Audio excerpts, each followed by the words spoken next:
ऐसा क्या क्या करें जिससे नाम जप खूब अधिक से अधिक हो? पवित्र भोजन सबसे पहले। जैसा खाओ अन्न वैसा बने मन।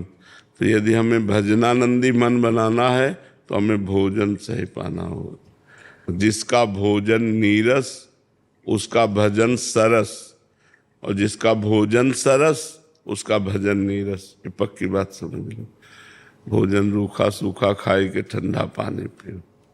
भजन के लिए तो रोटी दाल सब्जी इतना साधारण बनाओ, भगवान को भोग लगाओ। यदि आप बाजारू चीजें अच्छी से अच्छी जो बनी हुई हैं और ये स्वास्थ्य के लिए हानिकारक हैं तो 10 दिन बराबर पाओ, फिर देखो तुम्हारी हालत क्या है, तुम्हारे मन की हालत क्या है, तुम्हारे लीवर की हालत क्या है, तुम्हारे पेट की हालत क्या है।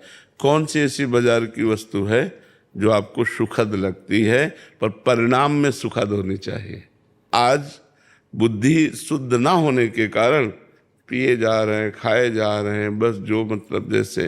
तो भजन के लिए सबसे पहला कदम भोजन शुद्ध होना चाहिए और भगवान को अर्पित होना चाहिए।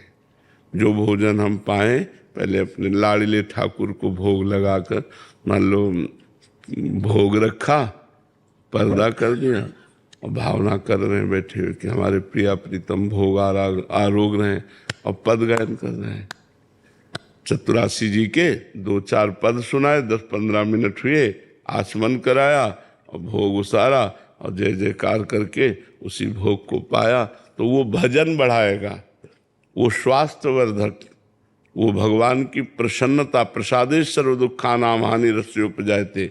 बिना भोग लगाया हुआ अन्न न पाना चाहिए।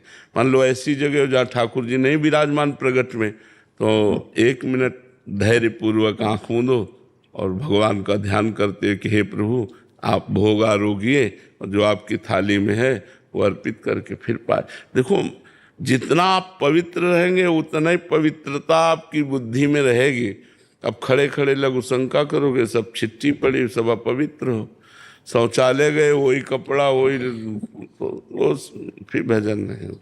भजन के लिए थोड़ी पवित्रता की आवश्यकता है। वस्त्र पवित्र, भोजन पवित्र, पेय पदार्थ पवित्र, हमारे आचरण पवित्र। भजन करने वाले को गलत आचरणों से बचना चाहिए। और खास बात है कि हमें किसी की निंदा नहीं करनी। अगर भजन करने वाला दूसरों में दोष दर्शन करता है और उसकी निंदा करता है तो बहुत जल्दी वो गिर जाएगा, पतित हो जाएगा। जो निंदा करता है वही दोष उसमें आ जाएगा।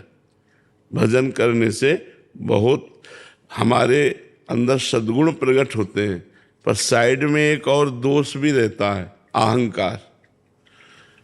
अगर वो संभल ना पाया तो फिर गड़बड़ हो जाता है। फिर लगता है कि ये सब क्या है, अहंकार किया, दूसरे में दोष दर्शन किया तो आपकी भक्ति छीन हो जाएगी। तो हमारा भोजन पवित्र, हमारा पेय पदार्थ पवित्र, हमारा आचरण पवित्र, हमारा विचार पवित्र।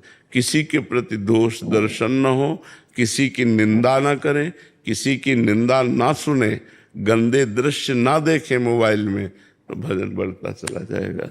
शास्त्र स्वाध्याय करें, कुछ देर नाम कीर्तन करें, नाम जप करें, मंत्र जप करें, ठाकुर सेवा करें, सत्संग सुने, परोपकार करें। इससे परमार्थ पुष्ट हो जाएगा।